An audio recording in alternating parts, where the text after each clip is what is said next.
2024년 4월 10일입니다. 오늘이 22대 총선 투표 날입니다. 저는 아직 안 했습니다. 그리고 안 할 생각입니다. 먼저 말씀드린 것처럼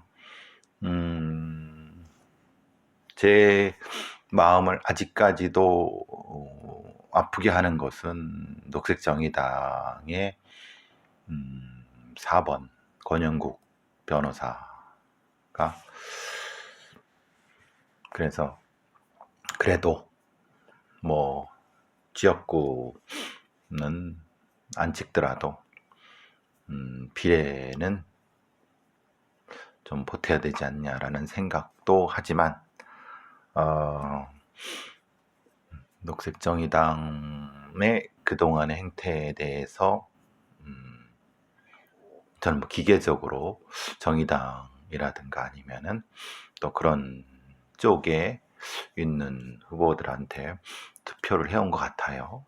제가 살아오면서 50년 넘게. 그러니까 20살부터 하면은 주로 여러 번 그런 식으로. 그런데 요번은 그럴 생각이 없습니다. 그게 지금 권영국이란 사람이 머리에 계속 남아서, 어쨌든 오늘 KBS 1라디오 방송 좀 이따 갔다 와서 또 한 번 더 깊이 고민해 보겠습니다. 자, 우리가 이제 기록의 민족, 기록의 집단, 기록의 공동체죠. 조선왕조실록도 있고 여러 문집도 있고. 근데 이제 착각하는 건 그런 겁니다. 과거에 유명한 유학자, 그 유학자라고 해야 되나요? 뭐라고 불러야 되나요? 아니면 유명한 어떤 위인, 예를 들면은 조선시대의 어떤 그래서 지금까지도 영향을 미치고 있는 어떤 사람, 이런 사람들이 태어날 때부터 위인이었고, 젊을 때도 위인이었고, 자신의 학문적이라든가 업적을 다 한 뒤에도 위인이었고라고 큰 착각을 하고 있습니다. 그리고 그 사람들은 똥도 안 싸고 성관계도 안 갖는다라고 하는 거, 그렇게 생각하진 않겠죠. 당연히 성관계를 가졌기 때문에 근데 그걸 성관계라고 표현하지 않죠. 자손을 읽었다라고 표현을 하죠. 그렇게 표현하는 건 표현하는 겁니다. 그러나 어떤 뛰어난 유학자든 어떤 사람이든 성적인 어떤 취향이 있을 수 있고 특이성이 있을 수 있습니다. 근데 그거는 어느 정도 선에서, 지켜지는 선에서 얘기할 수 있죠. 전혀 얘기 안 돼야 되지 않는다라고 하는 것은 역사적 위인에 대한 또 반대로의 모독이거나 아니면은 이건 비정상적인 교조화 혹은 일종의 뭔가 큰 어떤 것을 뒤집어 씌우는 겁니다. 역사적 위인은 당연히 평가되고 분석되고 평가되고 욕도 먹을 수 있고, 또 그렇지만 본인의 자손들이야 당연히 그게 실을 쏟고 있고 상당히 좀 불편할 수 있죠. 그런데 그 사람은 그 사람의 그 혈연을 받은 사람들만의 어떤 사람이 아닙니다. 그러니까 위인이라고 하죠. 그러니까 꼴같이 않게 몰려 들어갔고 와서 이 집대로 몰려와서 한다. 김한민 감독이 연출했던 이순신 장군의 명량이 있었죠. 거기에 배씨성을 가진 장수 하나가 도망가다가 활에 맞아 죽었습니다. 사실 그거는 실제로 역사적인 기록으로는 그건 아닙니다. 그런데 그렇게 표현할 수 있다.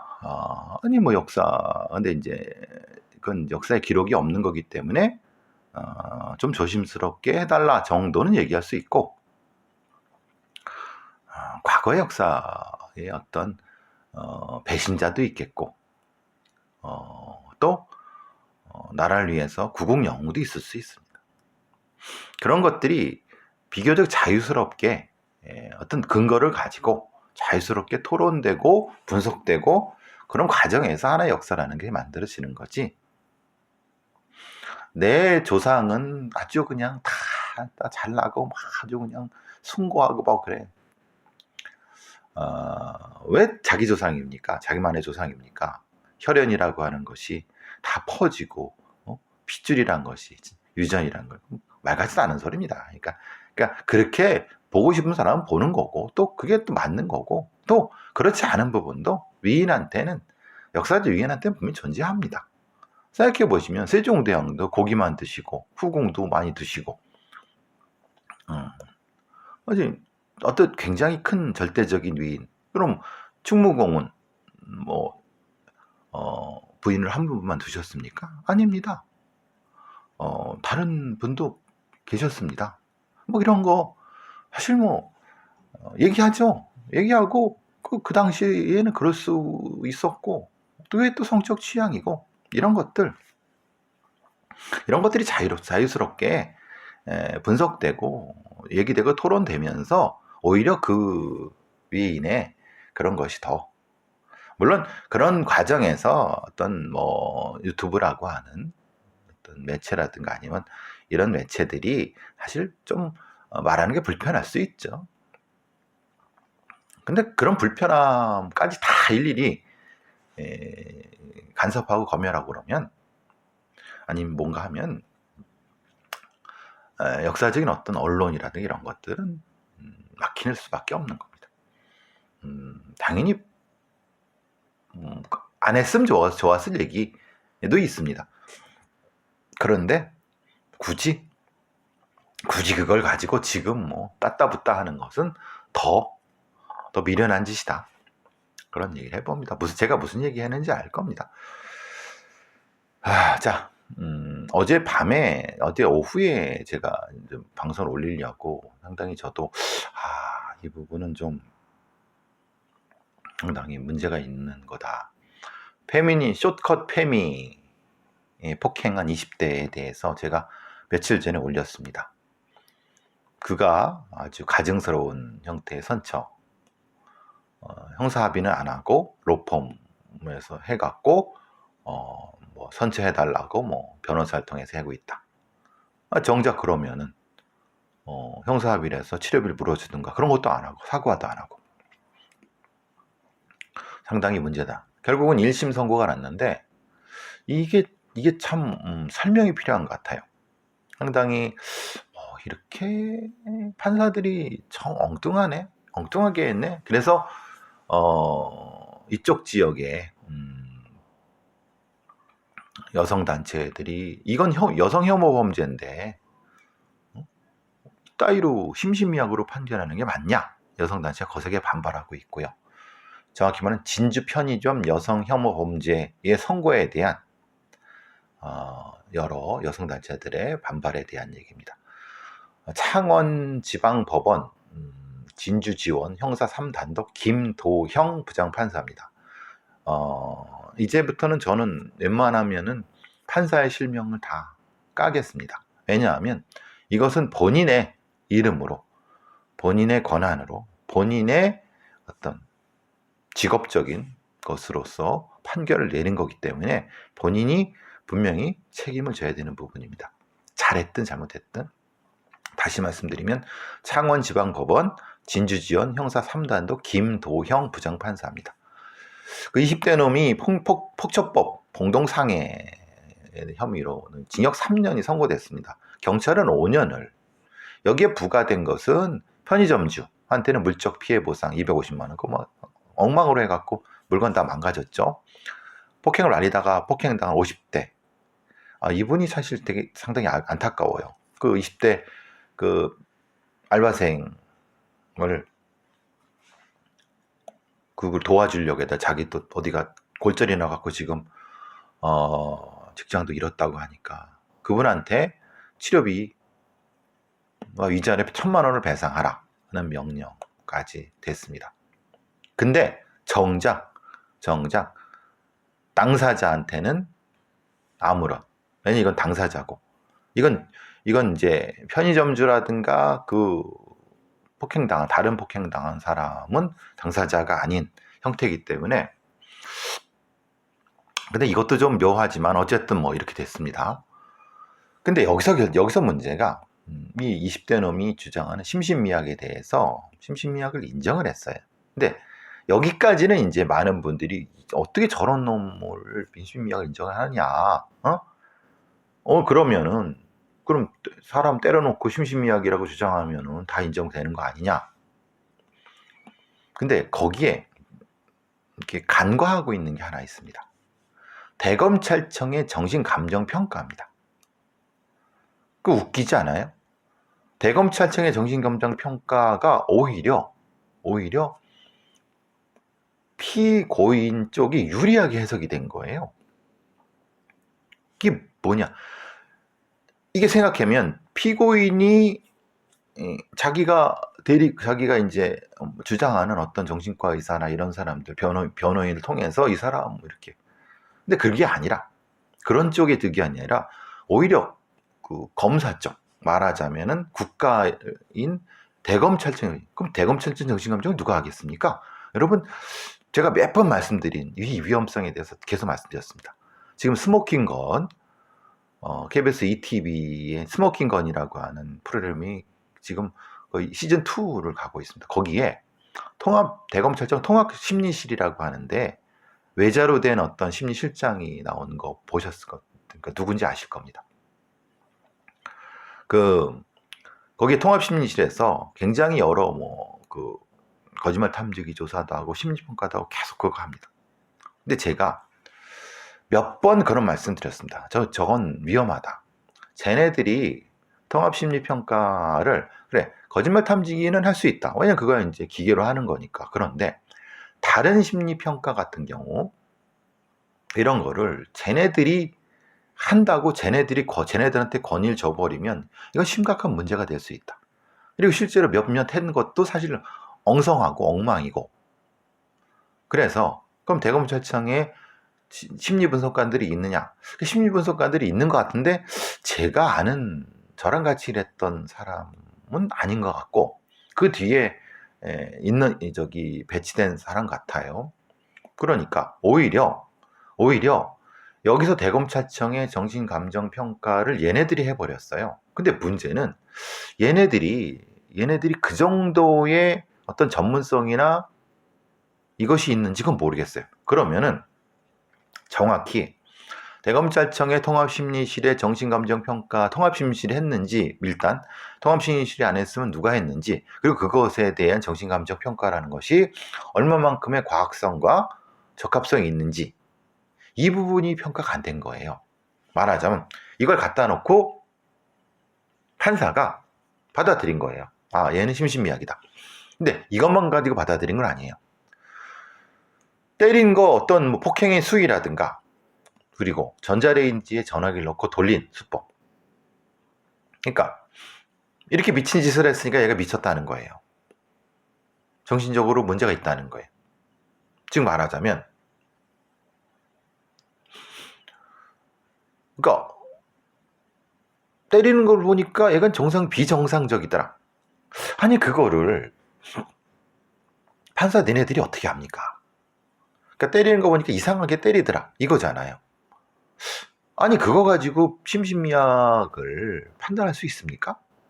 그러니까 전적으로 이 김도영이라는 부장판사는 지 경험상으로 이렇게 판단한 거예요. 일단 그거 전자레인지에 전화기를 넣고 돌린 거는 당연히 뭡니까? 영화에 나오는 저렇게 하면 포렌식이 안 되게 그러니까 이거는 의도를 가지고 한 거예요. 근데 이거를 이상한 짓이라고 생각해서 또 비상식적인 행동이래. 비상식적인 게 아니라 얘는 머릿속에 그걸 가지고 의도적으로 한 건데 지금 말할 때는 반대로 얘기한 거죠. 그럼 이 행동이 어디서 왔는가를 평가를 해야 되잖아요. 그럼 그 평가가 대검찰청의 정신감정평가와 연결이 되느냐? 안 될 거예요. 왜냐하면 대검찰청 정신감정 평가하는 애들은 이런 능력이 없어요. 그러니까 그럼 도대체 이 판사는 도대체 뭘 보고 얘를 심신미약을 판단하는 거냐? 전적으로 그냥 지 생각이에요. 김동영이라는 판사 지 생각이에요. 그러니까 판단할 능력도 없으면서 그냥 자기가 보니까 얘 심신미약이네. 명확한 근거를 가지고. 즉 이전의 사건에서 아니면 자기가 판단 못하면 정신과 의사들 몇 명이든 아니면 관련된 어떤 사람들 몇 명이든 복수의 사람이든 그렇게 할 생각. 여기서 이제 그게 첫 번째고 또 하나는 아까 대검찰 정신감정평가라고 하는 것이 오히려 이거 자체를 피고인에 유리하도록 해석이 됐다는 얘기예요. 도대체 그러면 대검찰청의 정신감정평가가 뭐냐 이 말이에요. 그럼 제가 여기서 제가 알고 제가 느끼기를 여러분이 보시는 스모킹건에서 통합심 거기 나온 대검찰청 통합심리검사실에 있는 그런 애들 그 정도 수준 애들이 한 거 정도밖에 안 돼요. 그런 애들이 어떻게 그런 정신검정 평가를 하겠습니까? 그러니까 이 재판의 이 선고는 여러모로 문제가 있는데 첫 번째 아까 말씀 판사가 마음대로 평가한 부분은 큰 문제다. 그것에 근거를 준 대검찰 정신감정평가를 낱낱이 공개해서 분석을 해야 된다.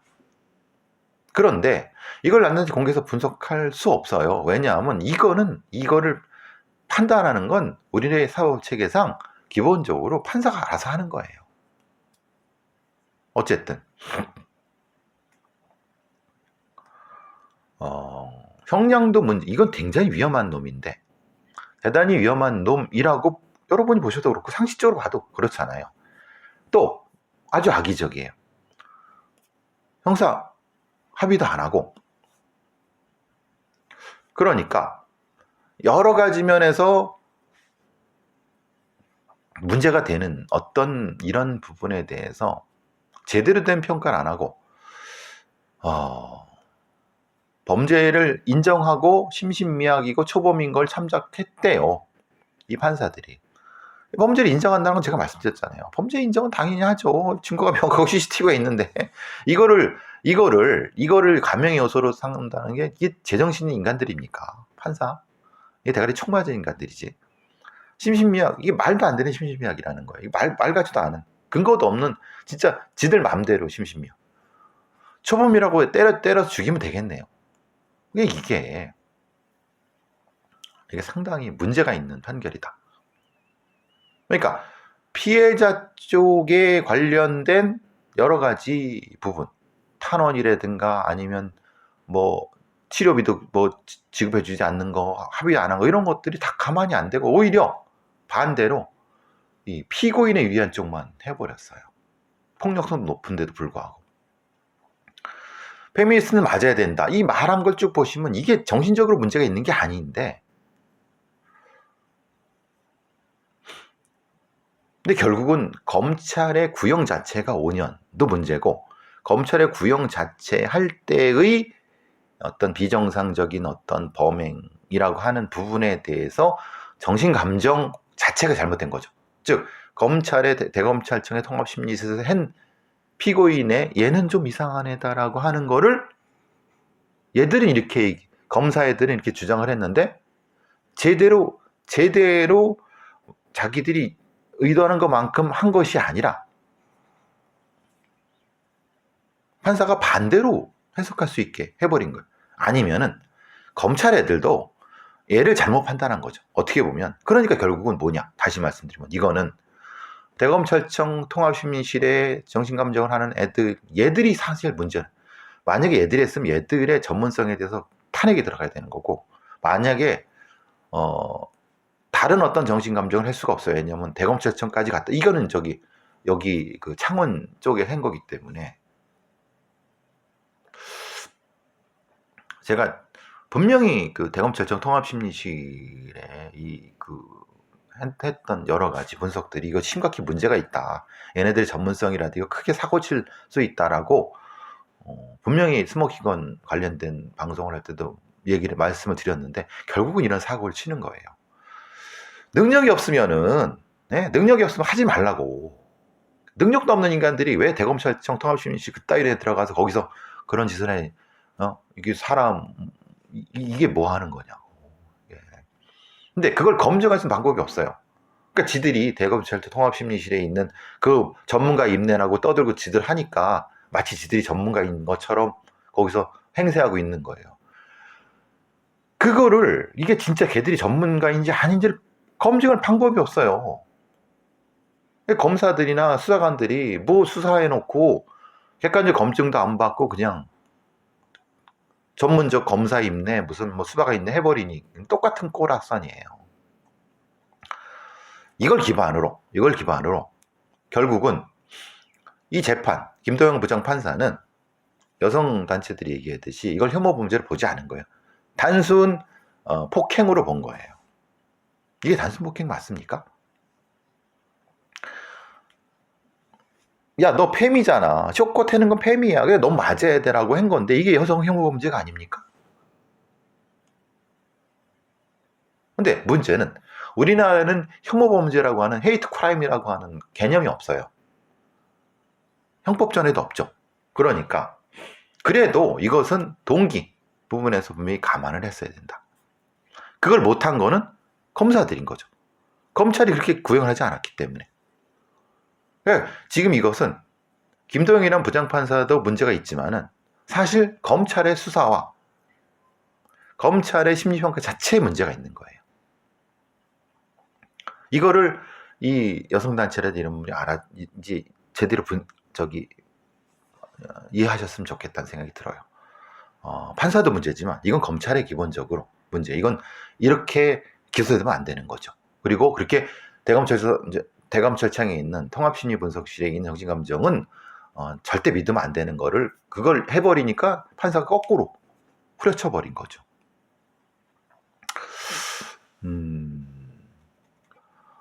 근데 이 피해자분들은 그나마 다행이다라고 생각하시는 게 더 가슴이 아픕니다. 이분들은 뭐라고 생각하신 거예요? 재판하는 과정 중에 집행유예에 나올 거를 두려워하신 거잖아요. 그러니까 재판이 어떻게 된 거죠, 도대체? 이 재판을 완전 개판으로. 김대영 부장판사 당신은 뭐 하는 사람입니까, 도대체? 이걸 어떻게 이따위로? 적신이 이 판사들은 기본적으로 다 좀 정리를 해야 돼요. 이런 식은 아닙니다, 이거 진짜. 어쨌든 이런 생각이 좀 들어갔고 어제 좀 저도 화가 많이 났습니다. 이걸 이렇게 이따위로? 도대체 얘네들은 범죄라는 걸 이해를 못하는구나. 그거를 어떻게 하면 이렇게 이 피고인을 봐주려고 이렇게 쪼개고 심리 분석을 엎어치고 막 그 갖은 법꾸라지 법 기술을 써갖고 이건 좀 아니다라는 생각이 들었습니다. 어쨌든 좀 마음이 좀 답답했습니다. 어제 이 사건을 들으면서 이건 아닌데 이런 생각이 들었어요. 또 하나 답답한 거는 이달 1일부터 상습 음주운전자에 대한 특별 수사기관 늘 하는 겁니다. 여러분 최근 5년간 전국 음주운전 재범률이 몇 %인지 아십니까? 평균 43%입니다. 지난해 음주운전 적발이 13만 건이에요. 너무 황당하지 않습니까? 이렇게 많이 사람이 죽고 고통받는데도 작년 한 해 동안 술 처먹고 운전한 놈들이 13만 건이 넘습니다. 13만, 1300이 아니 13,000, 13만 건입니다. 문제는 근데 그들 중에 2회 재범인 거 5만 5천입니다. 즉 그들의 42%, 거의 43%죠. 좀 심하게 말하면 반은 한 번 술 처먹은 또 한 겁니다. 지금 결국은 음주운전은 제대로 처벌받지 않아서 이거는 처벌 안 된다고 생각하기 때문에 또 한다는 겁니다. 이게 한국의 음주운전에 대한 사법 시스템 자체가 진짜 엉망진창이라는 건 여기서 나타나는 겁니다. 이게 말이나 됩니까? 작년에 13만 건을 했는데 그 중에 42%가 재범이에요. 한 번 음주운전하면 또 한다는 거예요. 한 번 음주운전하고 처벌을 안 받으니까 또 하는 거예요. 대부분 한 13만 건 왔다 갔다 합니다. 11만, 12, 13만쯤 왔다 갔다 하는데 대부분이 41, 42, 43 뭐 이 정도예요. 거의 50% 두 건 중에 한 건은 그냥 재범이에요. 한 놈이 또 하는 거예요. 얼마 전에 엊그제 배승아 양 우리 어린이가 죽은 그 기일입니다만은 윤창호 씨 그렇고 도대체 이놈의 나라는 술 처먹고 운전하는데 무슨 뭐 자격을 준 겁니까? 처벌이 능사가 아니라고요? 술 처먹고 운전하는 놈 처벌해야죠. 손가락을 부러뜨리거나 아니 발가락 부러뜨려서 악셀을 못 밟거나 운전을 못 잡게 해야죠. 아니면은 네?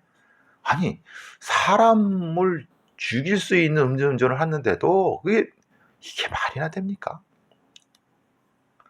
근데 이걸 빼돌리는 놈들이 법률가 놈들입니다. 이렇게 허술하게 아까 그런 부장판사 같은 놈들이겠죠. 그 놈들은 그런 음주운전자들한테 수임료 받고 잘 빼주겠죠. 지들은 죽지 않으니까. 여러분 음주운전을 해서 음주운전 가해자가 음주운전 피해자의 자녀들한테 양육비를 줄 수 있는 법. 이게 미국 각 주에서는요, 미국의 여러 주에서는요, 음주운전 교통사고로 사망한 피해자들한테 가해자가 양육비를 지급하도록 합니다. 우리는 그런 게 없습니다. 우리는 법을 만들었는데 이게 벤틀리법인데 인기 말로 이제 오늘 투표하는데 뭐 폐기됩니다. 뭐 어쩌라는 얘기입니까 도대체? 제발 좀 판사놈들이나 검사놈들이나 아니면 뭐 법률가놈들 제발 좀 못 잡고 좀 각성을 하세요. 좀 생각을 좀 하세요. 사회 돈 처벌 생각 말고 우리 사회가 어디로 가고 있는지 좀 각성을 하세요. 돈독에 눈이 벌게는 놈들 이런 놈들 무슨 진짜 너무 안타깝습니다. 어떻게 이게 통계를 보세요. 음주운전이 재범률이 43%예요.